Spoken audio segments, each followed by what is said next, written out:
buonasera a tutti. Una breve premessa su questo video. Diciamo, il video parte da quello che ha detto l'assessore e quindi cerca di sintetizzare quello che sono stati cantati, quello noti e conosciuti in passato, quello che abbiamo fatto ai cantani, e il video pure mette in evidenza, e anche diciamo, si lancia una speranza appunto di invertire, come è stato detto, diciamo, il destino di quest'area. Destino che merita invece quest'area di essere tutelata, perché è un'area, come è stato ricordato, particolarmente importante perché è la più bassa area sotto il livello del mare della Sicilia e quindi questa caratteristica la aiuta a ricostituirsi più rapidamente e ad avere anche delle caratteristiche diverse rispetto a pantani similari, per il fatto che storicamente è noto che questi pantani non si prosciugavano durante l'estate proprio perché c'è l'affioramento della falda e questo consente la presenza di specie che altrove non è possibile avere. Infatti, malgrado tutto quello che finora è stato fatto sui pantani, soprattutto l'attività del consorzio, questi pantani sono capaci ancora oggi di attirare una quantità di avifauna particolarmente importante. E questo non lo dico soltanto a parole, ma perché diciamo, tutto ciò è stato suffragato da studi già pubblicati e in fase di pubblicazione. E quindi diciamo, è un'area sicuramente che merita. Quindi io direi di vedere questo video e poi magari facciamo qualche riflessione sul video o anche eventuali domande.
al centro, adesso fa lui il suo intervento su questa splendida realtà. Devo dire che è un filmato molto, molto ben fatto, e da cui si vede peraltro appunto quello che è stato commesso a partire dagli anni 20. Peraltro c'è da dire anche una cosa, viene spiegato molto bene nel libro: a differenza di altre zone umide della Sicilia, questa è stata una zona fortunatamente scarsamente antropizzata, quindi questo ci mette nelle condizioni di tornare appunto a cancellare quell'onta del passato, del prosciugamento inutile, come si dice bene nel filmato, un'agricoltura che di fatto è antieconomica, non c'è, perché lì basta 2 gocce d'acqua e l'acqua il pantano si riempie, quindi che senso ha parlare di agricoltura in una zona sotto il livello del mare? Prego. Diciamo, il filmato mette in evidenza appunto con le immagini l'importanza di quest'area.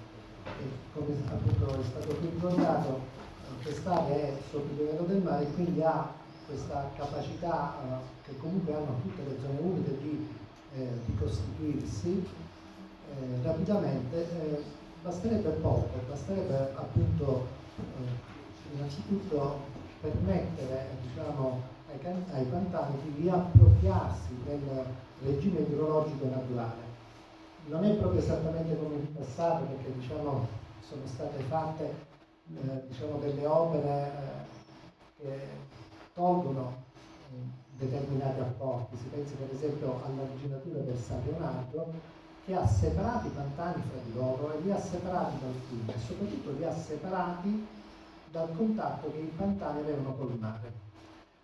Ricordo che Lentini, i pantani, erano noti per la pesca soprattutto dell'anguilla.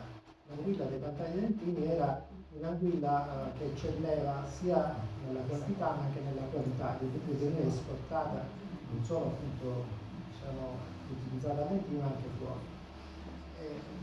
L'idea appunto è quella di prendere atto diciamo comunque dell'importanza che questi pantani tuttora comunque hanno e diciamo fare un passo indietro. Il passo indietro potrebbe essere quello appunto intanto di obbligare la Terna o comunque chiedere alla Terna di trovare dei fondi per spostare diciamo quel tratto di elettrodotto che incredibilmente li attraversa, ma ancora di più al consorzio di smettere di pompare acqua soprattutto a Lentini, perché si tratta appunto di un'agricoltura forzata. Già nelle pubblicazioni dello scorso secolo si metteva in evidenza come bastava appunto fermare le idrovere che tutto si riallagava e si perdevano le coltivazioni. Quindi oggi è stato detto, diciamo, c'è una consapevolezza culturale,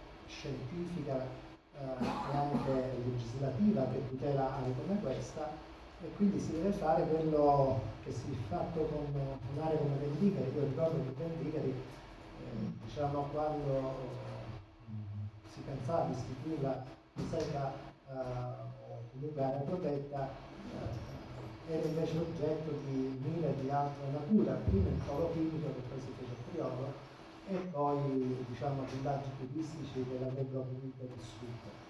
Oggi è impensabile pensare che a Vendicari possa passare un elettrodotto come quello, ed è impensabile che qualcuno possa prendere i pantani e prosciugarli.